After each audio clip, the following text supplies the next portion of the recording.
Welcome. In front of me is a OPPO Find X8, and today I will show you how you can enable power saving mode on this phone. So to get started, we're gonna open up our control center, or however you wanna call it. Just swipe down from the top of your screen twice, and this will show you a bunch of toggles. Next, find the power saving mode, which for me is located on somewhere. Oh, there it is. Power saving mode, so it's right here in the corner.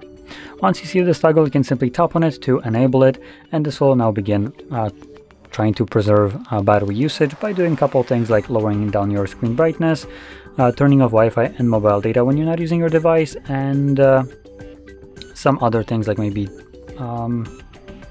screen timeout being changed.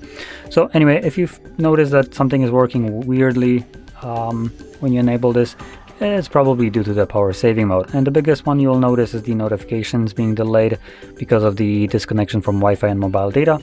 There's two options. Either the phone will reconnect every so often to check for updates, or it's just not going to do it as long as you're not using it. So yeah, that will be the most important one. Now anyway, once you're done using it and you want to turn it off, just find the toggle, tap on it once more, and all the changes will be reverted. So if you found this very helpful, don't forget to hit like, subscribe, and thanks for watching.